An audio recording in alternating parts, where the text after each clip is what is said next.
weltare ɓiɓɓe fulɓe andu diine maɗa fedde heblo sukaɓe afrique weltare tv takkusana yoni to jewol to teccan to patukono to awoynade to lobbudu barogal to jiigui jeeri to jeeriyel tumbere to maresa to lojolo to ma fondu to ɗalla haya jeejugol to hudallay to Sinthiane Diakiri ko takkusan juula ha to galle El Hadj Oumar De ha to galle Alpha Demba Umaru Sy to Likseyba Goural yere ko taari ɗum kala ene jeeya e gardidi kabaruji men to leydi Mauritanie Mohamed Cheikh El Ghazwani hoorejo gendi Mauritanie o rokki yamirore kayde enquête jaaƴƴo ɓurɗo yawde kadi ne waɗete ko fate alhaali policier piinoɗo jangguinowo école goto hello e saahaɓe gonno e digne mabɓe nokku to wiyete place des libertés to leydi Sénégal mayen kaale ruma jarribo mo bawɗi mum tasi jamma hanki o sanga 0 heure aseta hande o ko foftere aleta janggo woni sumgoji mabɓe suɓoyade kay sarɗiyeji joɗontoɓe kay 15e législature mo leydi Sénégal to leydi Mali nogas joyi milliard franc CFA ko ɗum woni haalisa mo leydi ndi sohli ko fate pewdirgol laabi ɗi ndungu e toɓoji ɗi bonni hitande e hikka nde honono holde kay jaagogal mabɓe kalfinaɗo ko fate transport et des infrastructures kedde Afrique ma en ketto musidɗo men Alassane Oumar Mbodj habaruji men joolam jabiri jeyten ko ha to leydi Inde yen ha to dowlaji tenduɗi Amérique to leydi France kalen guerre hakkude Israël e Liban bisimilla mone ketti hotodirte joni joni piren pacciren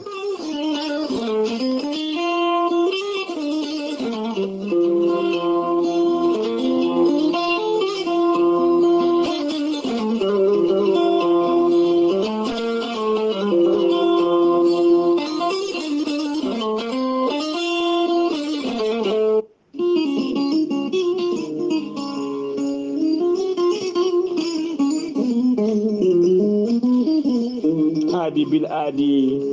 salade aadi ɓuuri fettude aadi ceerno Amadou Tidiane Diallo gorko mo melga wuuro jinneji wi ko fittata aadi mo aadidiri e jande weltare ɓiɓɓe fulɓe andu diine maɗa weltare TV ceerno Amadou Tidiane Diallo gorko mo melga wuuro jinneji ko gando binni laaɓaɗo leɗɗe jaadinoɗa wala dana wala ɓalwal kala ceerno Amadou Tidiane Diallo gorko mo melga wuuro jinneji Allah luɓirimo gandal e hattani dendagal rafi mbawɗa wondude kala so tawi oɗon maldana balɗe tati taw ka wi alhamdulillahi rabbil alamina ceerno Amadou Tidiane Diallo gorko mo melga wuuro jinneji ene yawrani ɓen ɓe koyɗe musoje ɓalli musoji koyɗe ɓuutoje e ɓalli ƴakkoji kala ceerno Amadou Tidiane Diallo ene safar rafiji kewɗi ɗe jiida cirol ceerno Amadou Tidiane Diallo ne yawrani ɓe worɓe wonduɓe prostate ustoraɓe gorago yawɓe yitade koye mumen e jippiɓe leece kala ceerno Amadou Tidiane Diallo ne jogui leɗɗe fannuji ɗiɗi e on fannu hen leɗɗe ko leɗɗe jarateɗe keddiɗe e leɗɗe urete so tawi a waɗi wirnumani joni mbiya alhamdulillah rabbil alamina ceerno Amadou Tidiane Diallo gorko mo melga wuuro jinneji omo andini dendagal kilineɓe makko e oɗo saaha joni omo tawe to leydi France kala jiɗɗo jokkodirde e makko numéro makko téléphone kadi ko numéro WhatsApp mbatta ko 00 336 04 66 27 ceerno Amadou Tidiane Diallo gorko mo melga wuuro jinneji andini dendagal kilineɓe makko wonde base makko de tawe to Dakar en tawe ɗon mi ñii ko ne wiye ceerno Abdoulaye Diallo mbatta ko 77 714 94 15 ceerno Amadou Tidiane Diallo gam hoybitande tawateɓe lappol palol dande maaɓe Mauritanie e Sénégal omo andine bandiraɓe wonde base makko ne tawe to Dagana ha to Rosso Mauritanie kala ene tawe ɗo sehil makko ne wiye ceerno Amadou Dia gorko mo leeraɓe ceerno Amadou Dia mbatta ko 77 537 79 28 ceerno Amadou Tidiane Diallo gorko mo melga wuuro jinneji base makko to Nouakchott tawte to légal 6e hakkude robine 4 e robine 5 ene golla hano hannirta ni en tawi ɗon ɓiyi ko kala jiɗɗo jokkodirde e makko noon mbatta ko 41 05 13 85 walla mbaɗa 46 94 21 91 ceerno Amadou Tidiane Diallo gorko mo melga wuuro jinneji ko laaɓɗo reedu ko malaɗo wune ko ganduɗo golle mum tigui tigui nunɗuɗo sanne sanne mbadden dando faade makko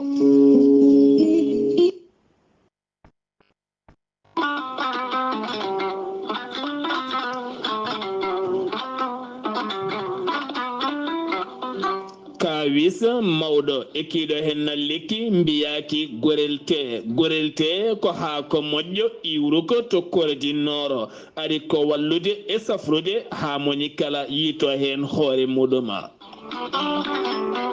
ɓen hutortoɓe gorelte mbi'i alhamdulillah yoga hen ko joguinoɓe ñabboji kawniɗi no feewi yoga e docteur e mabɓe kolliti hol o safara mon jiituɗon a neɗɗo tuƴiɗo joguiɗo AVC jogui cardiaque ƴiƴam dogata e ɓandu mum ɓandu jaaɗoru ɓandu wuloru prostate yoga e ñabbuji goɗɗi kala hay janowo kala mum de so jokkodire gorelte ma yiito hoore muɗuma gorelte ko haako moƴƴo iwruko to koredinnooro ari ko wallude e safrude ha moni kala tina hoore mum a yittat ko jamireɗa mbaɗa e ndiyam ngulɗam aɗa yara aɗa yiito cellal ɓandu maɗa so tawi jiɗɗa ko hebde ko laaɓi ko fati gorelte jahata koto site mabɓe internet a mbaɗa www.gorelte ma janggan hoorema kala muma so tawi noon ko tongoɗe gorelte gonɗa koto Italie jokkodirta koye ceerno Abouli mbatta ko plus 39 339 856 67 39 so tawi noon gonɗa koto Espagne jokkodirta koye Amadou Touré plus 34 643 29 22 96 so tawi noon gonɗa koto Mbour jokkodirta koye Saydou Ndaw 77 388 21 88 so tawi noon gonɗa koto Ndendori jokkodirta koye Salif Diallo 77 901 74 67 so tawi noon gonɗa koto Kaolack jokkodirta koye Khadidiatou Guissé mbatta ko 77 693 55 12 so tawi noon gonɗa koto Jimbe jokkodirta koye Amadou Thioban mbatta ko 77 428 85 88 so tawi noon gonɗa koto leydi France jokkodirta koye Harouna Gaïde 06 50 99 64 43 musidɓe tedduɓe gorelte ko safara tan woni e muɗuma kettude kaburuji mon e demgal pula Afrique, Asie, Europe, Amérique, Moyen-Orient, Océanie. jam ñalle mon musidɓe tedduɓe eɗen goni e hoore bira sappo e jeegoma lewru jolal hitande ujunnaje ɗiɗi e nogas e nayyi habruji mon e ɗemgal pular e sawta he ko musidɗo mon seydi mon Ghali Abouba to karallagal ha mbawon yiide en to banggue nete ɓosojo ko miñi men sehil men Saydou Abouba habruji men ɗemgal pular koto leydi Mauritanie puɗɗorɗen to leydi Mauritanie Sidi biyetenoɗo Sidi Ahmed wula Mawlud Sidi Ahmed wula Mawlud noon ko windi yanke wonno ko jayndi yanke ko witti yanke kadi ko ingénieur o wonno ko kanko de yalti aduna aljuma hanki sappo e joyi lewru jolal hitande ujunnaje ɗiɗi e nogas e tati caggal kay nde o hebno ko wiyete malaise woni musal waɗi crise on awa toon to hôpital régional mo Agdjouz ko toon o hawri ladiala ko toon noon mbiɗen ko toon kadi o wira aljuma hanki o toon to Agdjouz jayde weltare ɓiɓɓe fulɓe andu diine maɗa weltare TV ne fecca sunare mum eɗen dagal koreji makko e ɓesgu makko kala eɗen mbiya tan nde Allah yurmotomo yaafoma harnamo aljanna kanko e dendagal mayɓe julɓe kala allahumma amina ha joni ko leydi Mauritanie keddoɗen direction de l'office de gestion des biens gelés et biens gelés et saisis tawi kadi ko catal kalfindagal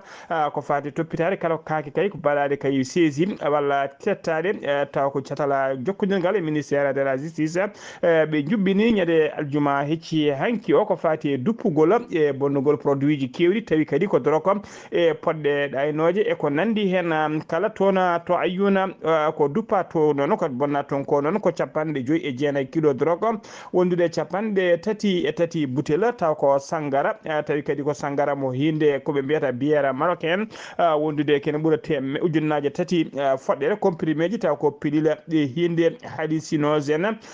wondude wondude ujunere comprimé tawi ko médicament ji ɗi happu men gasi ha laaɓi ko produit ji noon ɓe ko produit ji noon ɓe dadiɓe halfinaɓe ko fate nden ka e kisal ayune ko taari ɗum tettino e juuɗe yimɓe kay ɓe nundani ko ɗina produit ji tigui woni duppadi ñalawma duppadi tigui ñande alkamisa ɓennuɗo ha joni habaruji men e ɗemgal pulara to leydi Mauritanie keddoɗen ñande alkamisa ɓennuɗo sappo e nayyi lewru jolal woni novembre 2020 kada jangguinoɓe école aji wondude pelle hujjikintoɓe woni syndicat ji mabɓe ɓe mbaɗino seppo mabɓe ma mbiyen diño mabɓe tawi koto Nouakchott noon lamorgo leydi Mauritanie e yoga e nokkuji guure mawɗe tawateɗe e nder leydi he to Nouakchott noon teskama tigui toɓe mbanno diño mabɓe ɗo tawi ko place de la nation le place de liberté e nder diño he noon teskama tigui wonde policier goto samtima hello musgo no fewi faade kay e goto e ɓen tawi ko jangguinoɓe école aji jagorgal leydi Mauritanie kalfinade ko fade jangde hono biteɗo Houda Mintou Baba holliri hen mette makko no fewi holliri kadi wonde comité conjointe tawi kadi ko ministère de l'intérieur et ɓe ministère de l'éducation nationale et de réforme du système éducatif ma comité o noon ma waɗa tafe on comité noon tawi ko ɗiɗon ministère uji ɗiɗi ndendi onon comité tafe tigui ko fati enquête jaaƴo e ko fati tigui e oɗon alhaali ko fati ha holleri kadi wonde enquête on enquête jaajo o noon to tawi résultat ji mum ɗi kay jalti ma waw bayyinede kay ha moni foof andat tigui holno ɗum yaari ande kadi holko fawa e baɗɗo ɗum o holleri noon wonde kay omo yaadi noon omo yaadi kadi omo addi soutien makko faade dendagal ɓen jangguinoɓe école aji tigui e syndicat ji men o holleri tigui omo wondi e mumen hanki hande kala ha joni habaruji men e ɗemgal Pulaar to leydi Mauritanie ha joni ñande alarba ɓennuɗo laamu émirat arabe ini eɓe gaddi ballal mabɓe paɗingal no fewi tawi kadi ko guura wondude mbajjuji faade ɓesgu Mauritannaɓe ha tengti noon e ɓesgu Mauritannaɓe tawateɓe to lappol palol dande maayo woni tigui tawateɓe kay e yolayru ɓe ndiyam egginno e ndiyam ilam e ndiyam maayo egginno e galleji mumen e koɗande mumen bonni guese mumen e guura mumen e koɗande mumen kala ballal ngal noon ɓe ko maaro wondude nebam e sukara wondude tigui e warga e mbajjuji kewɗi no fewi ballal ngal noon ɓe ndewi ɗum koye ambassadeur des ambassadeur émirat arabe uni joɗiniɗo li émirat arabe to leydi Mauritanie to Nouakchott kañum tigui addi ballal ngal omo wiye tigui son excellence Ahmed Chanem Lamberi o rewni ballal ngal noon koye juuɗe Fatimatu Bintou Khatri kañuma woni commissaire à la sécurité alimentaire mo leydi Mauritanie ballal ngal noon ene tengtina tan jokkodira moƴƴal gongal hakkude émirat arabe uni hakkude mom e leydi Mauritanie ene teddini kadi wonde laamu émirat arabe uni hakkille mum e heedi ɓesgu leydi Mauritanie ha joni ko Mauritanie keddoɗen Mohamed Cheikh El Ghazouani kañum woni hoorejo leydi ndi o rokki yamirore kankone aljuma hanki o nde enquête jaajo laaɓɗo kadi taw ko jawɗo nde watte kay ko fati kay e hello ko fati tigui e hello fiyanogo kay e jangguinowo école e nder seppo men walla mbiyen diño mabɓe moɓe jubbino e nder Nouakchott ñande alkamisa sappo e nayyi lewru novembre 2024 tawi kadi ko police tawi ko place de la liberté mo Nouakchott ɗo ɓe jubbinno to on gono diño ko policier goto noon hoɓuno jangguinowo école hello taw ko hello musgo no fewi tawa kadi koye nder seppo ɓe mbanno kamɓe jangguinoɓe e syndicat ji mabɓe kala aljuma hanki o noon joɗima batu tawi ko yamirore hoore leydi ndi joɗima batu taw ko batu to ministère de l'intérieur tawi ko cadre uji jeeyaɓe ministère de l'intérieur eɓe tigui eɓe ministère de l'éducation nationale ɓe joddima batu ngu noon ko fati o noon haali e nder batu he ɓe mbawi tafde tigui comité woni commission taw commission d' enquête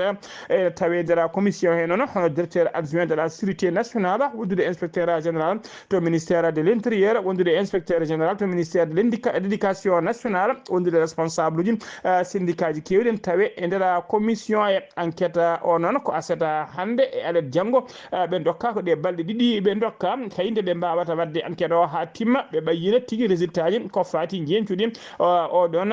enquête ha joni ko leydi Mauritanie keddoɗen ministre de l'autonomisation des jeunes des jeunes e jagor kañum woni jagorgal kalfinaɗo ko fati e gueɗe sukaɓe no mbawirani koye mumen no mbawirani koye mumen kanko kadi woni kalfinaɗo ko fati emploi woni ƴettugol gollotoɓe o waɗi aljuma hanki sappo e joyyi novembre 2024 gonɗen ɗum lancement ko fati formation woni heblude fodde 150 e joyyi suka tawi tigi ko yerlitiɓe woni volontaire en noon koko fati tigi eko wadde sensibilisation woni famminde yimɓe kay e jeetinde yimɓe ko fati population leydi ndi kala ko fati kay e sécurité routiére laamu ngu noon yidde laamu kay yidde muɗum ko rendinde fodde temedde joyo sagata tawi ko ummiɓe e nder mukataji jeenayyi tawateɗi e nder commune aji jeenayyi tawateɗi e nder Nouakchott kala ɓe mbawa rendinde fodde temedde joyo sagata mbawa tigui wadde oɗon sensibilisation golle ɗe noon waɗi tigui lancement noon waɗi tigui koye tawtorede hono ministre de l'équipement de transport hono Eli Wula El Verika ha joni habruji men ɗemgal Pulara to leydi Mauritanie kabaruji men ɗemgal Pulara to mima to leydi Mauritanie ko to leydi Sénégal paɗena to leydi Sénégal to wuro witengo Guerguera ko wuro tawtengo e nder département mo Kébémer falde Louga ñande alkamisa ɓennuɗo ko hulɓini tigui woni ko waɗi toon ko rewɓe ɗiɗo nawliraɓe kañum kabno toon tawi kadi ko bone kiram nawligu jeewo o noon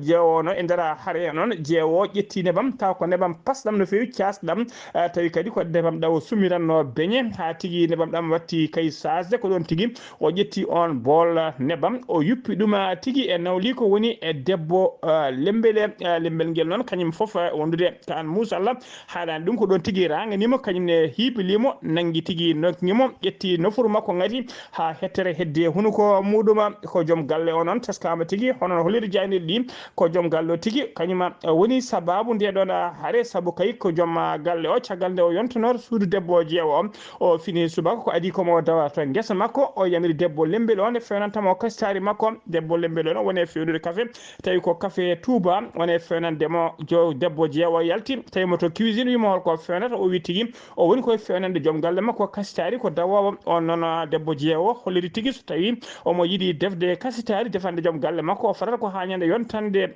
makko hande ko yontande mum o holliri noon wonde fo nde yontande ma haɗani ko joom galle men kañum no rokkimi yamirore mi waɗa café yamirore mum noon ko ordre waɗat tigui mi waɗat exécuté mi waɗata ordre ha timma ko ɗon tigui ɓe gone dugde ha gorko o yalti rokki kañuma yamiri holliri tigui kañum yamiri yamirore yo debbo lembel o waɗa café nan tawedi teskama ka debbo lembel o noon woni holliri kay ɗum ɗo wona hande fuɗɗi saabu e kala saaha omo yonte suudu maɗa o yamiremi yimi waɗa café ɗum noon holliri kiram tigui wonande debbo jeewo ha wawi ƴettude ɗam ɗon nebam pasɗam o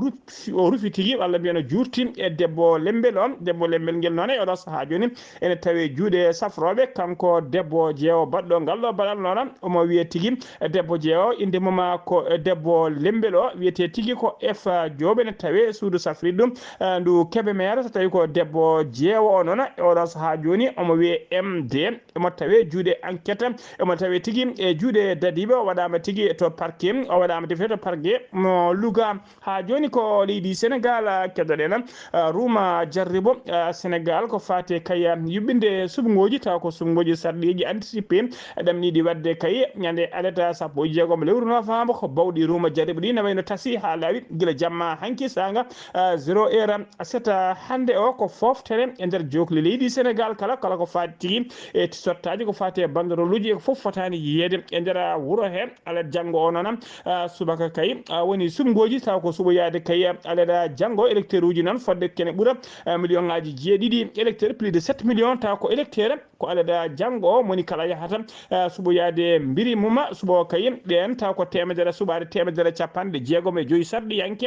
tawi tigui ko lattoɓe haralde wattore sappo e joyyi ɓiire woni 15e législature mo leydi Sénégal Birama Sène kañum woni directeur général des élections woni tigui directeur général des élections woni DGE o holliri tigui wonde kay kala ko fati alhaali suɓogoji ɗi e oɗo saaha gueɗe ɗe kala koko paari ha laaɓi kala ko fati noon e logistique e koko paari tawi kadi guila e matériel lourd ha ko fati e bulletin ngaji e document ji électoraux o foof oɗo saaha joni koko paari e kala nokkuji ne tawe ɗon guila e nder leydi he ha e caggal leydi kala golle ɗe koko paari ala koɓe paari kay so wona subaka janggo bureau ji de vote ɗi uddita hano hannirta ɗi eɗen ñaago Allah tan nde suɓogoji ɗi mbaɗata e dow jaam résultat ji ɗi jalta e dow jaam e dow kisal e dow deyre allahumma amina habruji men ɗemgal Pulaar to leydi Sénégal ha joni koni koɓe faggudu ɓe woni douane sénégalaise gollotoɓe kayto aéroport AIBD woni Blaise Diagne ha to région ngaji ɗi Kaolack e de Fatick kala ɓe mbaɗi tigui wondude tigui e ɓen tawi ko koninkoɓe faggude woni douane des frontières tawteɓe kerol hakkude mabɓe e Gambie ɓe mbaɗi tigui ɓe teeɓima marchandise uji kewɗi ɗi ndewani lawol guila e fo médicament ji ha tigui e drogue jonɗo no fewi taw koɓe nangi ko foof jaara mum ene guime ha temedde joyyi e 27 millions taw ko franc CFA médicament ji ɗi ni mamikaji ɗi noon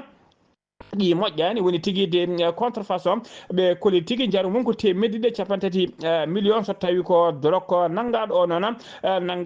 jaaru mum ene qime ha temedde ɗiɗi capanɗe jeenayyi e goho millions taw ko franc CFA so tawi koto nokku biteɗo Foundiagne ɗon noon fo médicament kadi teɓama toon on jaaru mum ko temedere jeetati millions tawi noon e nder ɓe tawi ɗum koye nder capanɗe joyyi e jeenayyi carton poids muɗum carton ngaji ɗi kala poids mum e peesa temedde jeetati capanɗe jeetati e goho kilo tawi koto bowal powal diwoje ngal AIBD woni Blaise Diagne toon ko kiloji ɗiɗi piccal jeeɗiɗi 2,7 kilogramme tawi ko drogue mo hinde cannabis kañum woni ko teɓa toon ɗin kiloji ɗiɗi piccal jeeɗiɗi noon jara mum ko sappo e ɗiɗi millions taw ko franc CFA asduwano mo Sénégal noon holiri tigui ina jokki darde mum jamma e ñalawma kala darade kay ko fate haɓade faux médicament ji e drogue e podɗe ɗaynoje e kala gueɗe ɗe ndewani lawol hadde ɗum kay nadde e jaaha leydi he ha joni ko leydi Sénégal keɗen landa Pastef uddiri ruma jarribu muɗum ko fati so uddiri ruma jarribu mum kay ko sunare mawde no fewi ko ɗum woni hono no ɓe udditirno campagne mabɓe ni saabu kay ko jaltugol aduna goto e barmunoɓe tawi koye barmunoɓe accident tawi ko caravane moɓe mbanno kay hakkude to wiyete Darou Nahima ko antirnoɗo noon oɗo saaha kala ko antirnoɗo ko on jalti aduna omo wiyeteno noon Serigne omo wiyeteno tigui Serigne Mbacké Thiam noon o tawtoyi tigui biyetenoɗo Modou Tall noon kañum idino hawrude e ladial e accident tawi kadi kamɓe ɗiɗi kala koɓe militant ji Pastef toon to Touba accident o noon bila muɗum wonno tigui nde waɗi nde bila makko ko neɗɗo goto basnoɗo hen fittade mum oddude 16 barmuɓe oɗo saaha joni accident mayɓe o ɓeydima ɓe gonti tigui yimɓe ɗiɗo Serigne Mbacké Thiam noon antirno ko toon to hôpital Cheikh Ahmadou Khadima mo Touba Ousmane Sonko noon arino toon salmindemo ñande 12 lewru novembre gonɗo ƴewde kayno wadde e ɓandu e yidde hoyɓitindemo e oɗo saaha joni on heddi toon goɗɗo tawi kañumne ko tampude no fewi oɗo saaha kala ne tawe tigui en commun ha joni habaruji men e ɗemgal Pulaar sen ummima toon to leydi Sénégal ko to leydi Mali paaɗen CNT mo leydi Mali ko catal daringal darde sarɗiji ndi alkamisa ɓe kolliri tigui ñande alkamisa 1 lewru novembre gonɗen ɗum ɓe joɗinoma jonde mabɓe tawi kadi ko 3e séance plénière de la session e nder salle taw ko salle mo mbiyata Djeli Baba Sissoko ene tawe to nokku biteɗo CICB e nder jonde he noon terɗe CNT kala noɓe kono kamɓe kala noɓe ndidono woni alinémité ɓe mbawi tigui vodde kulal ngal kulal ngol loi 2024-009 ba PT-RM du 13 août 2024 ɗan noon tawa kadi ko décret walla mbiyen ko loi kalanoɗo tigui e nder jonde jagorɗe mabɓe wan noon ñande 13 novembre ko ñande 14 nde ɗon on loi wawi tigui ɓenninede taw ko CNT ɓennini ngal ɗon kulal noon ko sosde kay walla mbiyen ko tafde société taw ko société biteɗo Mali Airlines SA ko société noon compagnie laaɗe diwoje mo leydi Mali yidde laamu transition leydi Mali ngu noon ko ɓeydude laaɗe mum diwoje ɓeydude hattane mabɓe kay beele juktude leydi ndi ha ya garta to banggue laaɗe diwoje wawa tigui ɓeydade no fewi ƴellitade e nder leydi he ha e caggal leydi kala ha joni ko leydi sen Mali keddoɗen Dembélé Madina Sissoko kañum woni ministre kalfinaɗo ko fate transport woni ya gara autoji e des infrastructure uji woni laaɓi mo leydi Mali o holliri tigui oɗo saaha laamu leydi Mali ne sohlino gas joyi milliard taw ko franc CFA mo leydi Mali ñamata on haalis noon ko yidde fewnide kay laabi mabɓe boli mabɓe guila e goudron ngaji mabɓe ha e boli kala bawɗi rewede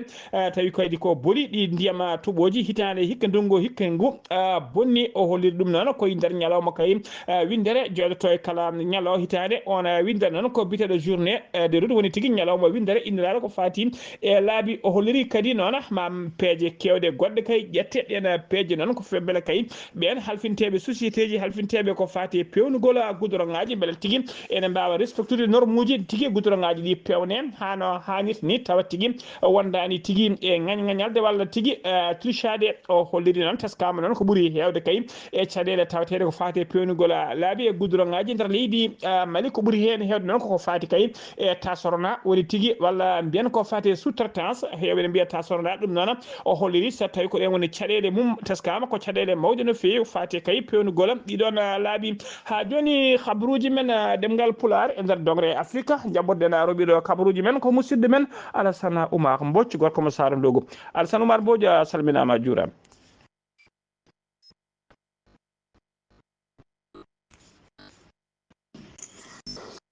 en calmitima Ghali Abouba en calmini dendagal hettiyankoɓe Ayawo TV habaruji men ɓurɗi tegdude e dongre Afrique e ñalawma hande o puɗoɗen ko leydi hono Mali leydi Mali dey ene wayno hono ministre gasdi toon golle mumen guila sappo e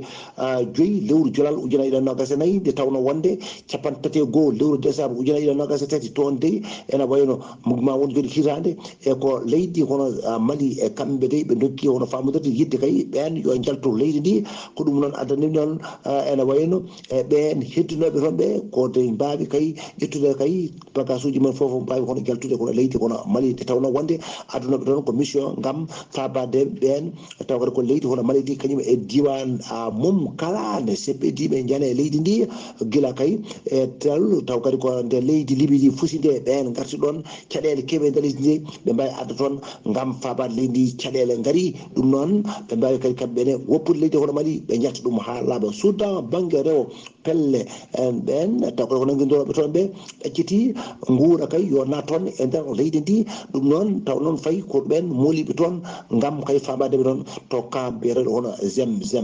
Ghana toon dey ko Côte d'Ivoire naɓe wurnoɓe toon guila kay hirade ujunnaje ɗiɗi nogas e goho ɓen wona mabɓe hoorɓe to leydi hono Côte d'Ivoire kono noon temedde joyo e ɓen taw kadi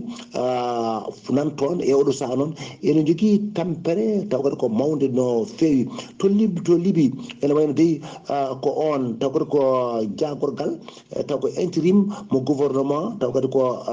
mo gouvernement union nationale mo leydi taw kadi ko Libi Peter Abdelhamid Debeiba ko wonde ƴetti hono pellital wi wonde ene wayno dey e oɗo saaha kanko yamiri wonde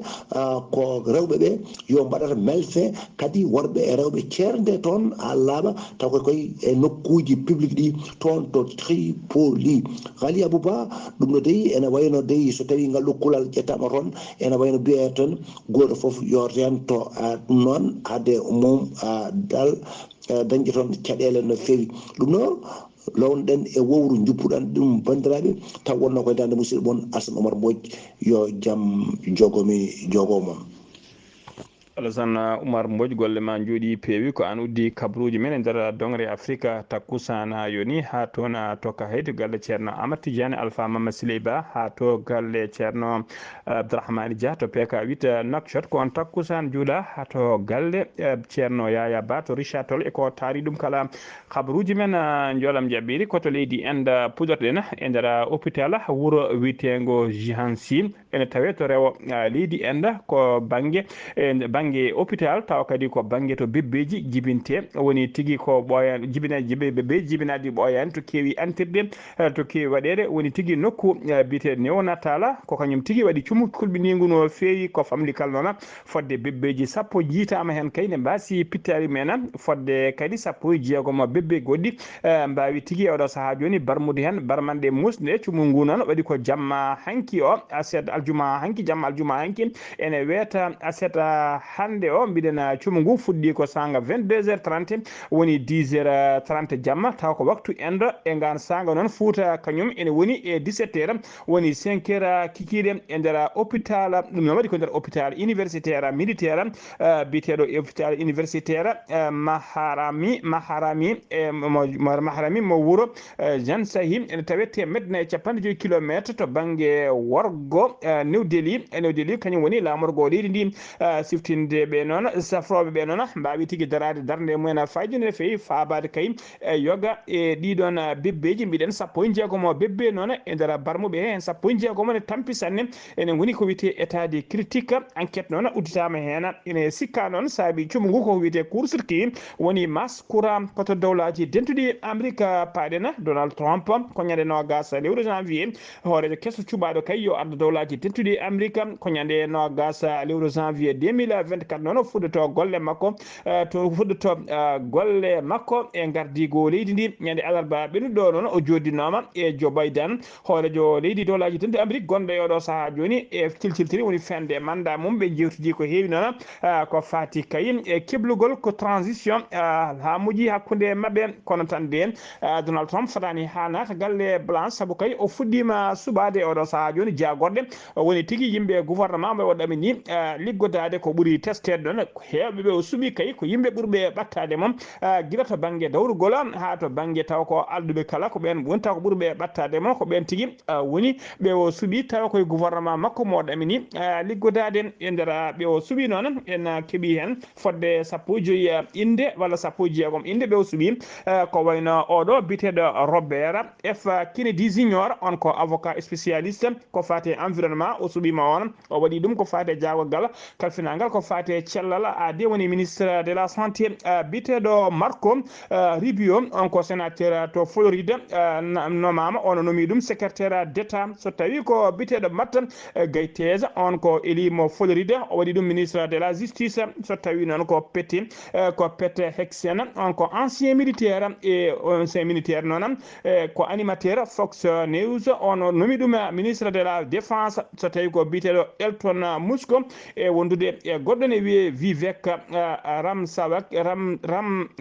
Ramaswamy ɓen ɗiɗo kala noon ko joom galuji woni homme d'affaires hewɓe jawdi no fewi ɓen noon o halfini ɗumen commission kesso tafaɗo biyeteɗo tigui commission de l'efficacité gouvernementale so tawi ko biteɗo Milk Walters on ko éli Floride on nomama conseiller à la sécurité des Nations Unies et de la Maison Blanche conseiller on nomama conseiller à la sécurité nationale de la Maison Blanche so tawi ko biteɗo Tulsi Gabbard on ko ancien élu démocrate on e nomama directrice de renseignement national biteɗo John Ratcliffe on ko ancien directeur on ko ancien directeur de renseignement national on e nomama e oɗo saaha joni gardiɗo cetal bitegal CIA so tawi ko biteɗo Christine Noyam on ko gouverneur mo d'Acosta du Sud on e nomama ministre de la sécurité intérieure so tawi ko biteɗo Tom Homan ancien directeur des contrôles des frontières woni tigui ancien directeur cetal bitegal ICE halfinama kala ko fati kay e nawtugol wadde refule ɓen hoɓɓeta ko hoɓɓe natɓe nder leydi he tawi tigui wona natriɓe lawol woni tigui kala ko fati alhaali refule ko ona halfina oɗon gouvernement biteɗo Suzy Wills on ko responsable campagne Donald Trump on nomi ɗum chef de cabinet à la Maison Blanche so tawi ko biteɗo Elise tawi ko biteɗo Elise Stefanik on ko élu de New York nomama ambassadrice auprès des Nations Unies auprès de l'ONU so tawi ko biteɗo Mike Huckabee on est ko ancien gouverneur de l'Arkansas on est nomama ambassadeur to Israël so tawi ko biteɗo Lee Zeldin on ko ancien élu mo New York nomama directeur de l'agence de protection de l'environnement so tawi ko biteɗo Stephen Miller on nena on ko ɓattiɗo Donald Trump no feewi oɗo saaha joni on nomama directeur adjoint du cabinet du président Donald Trump so tawi ko biteɗo Doug Collis ancien élu mo Géorgie nomama ministre des anciens combattants ko ɓeɗo 16 woni tigui ɓe Donald Trump suuɓi e oɗo saaha joni ko fati tigui ɓe ɗamini tigui ardidade lamdade leydi ndi woni tigui yimɓe gouvernement makko ha joni habaruji men joolam jaɓeri to guerre hakkunde Israël e Liban laaɗi diwoje koninkoɓe leydi Israël nana jokki tigi bom nan jikki tigi jorde bom pettoje mumen e bomboje mumen e nder leydi Liban seta hande 16 lewru novembre woni jolal ɓe bombardi tigi ko banlieue goto to wargo Beirut waɗi mayɓe barmuɓe ha heewi koto leydi France udditena habruji men galle lamorgo leydi France woni Élysée ɓe kolliri tigi wonde kay Emmanuel Macron hoorejo leydi France woni tigi koye keɓugal mum ngal keɓugal noon koye notiyade invitation woni jillu makko toon tawi koto Arabie Saoudite jillu ngu noon ko ñande ɗiɗi ha ñande nayyi lewru décembre daratodu ndu tawi tigi o yahata ko notiyade bismago prince héritier biteɗo Mohammed Ben Salman mujibu jillu ngu noon ko yidde yaade kay ñastoyade cihlagal e jokkodira moƴƴal e ɓeydude landade kay goɗɗum jokkodira e cihlagal hakkunde leydi ɗiɗi woni hakkunde leydi Arabie Saoudite hakkunde muɗum e leydi France musidɓe tedduɓe gasi ha laaɓi ceer ko ɗum ɗo wonno komin tonga noon habaruji mon e ɗemgal Pulaar e sowta he ko musidɗo moon sehil moon Ghali Abouba to karallagal ha mbawon yiide en to banggue net ɓosoje ko miñi men sehil men Saydou Abouba so tawi ko roɓiɗo kabaruji men dogre Afrique ko Alassane Oumar Mbocc gorko mo Sara Ndogu ketkimalaki jaam yo jaam Allah jogomi jogo on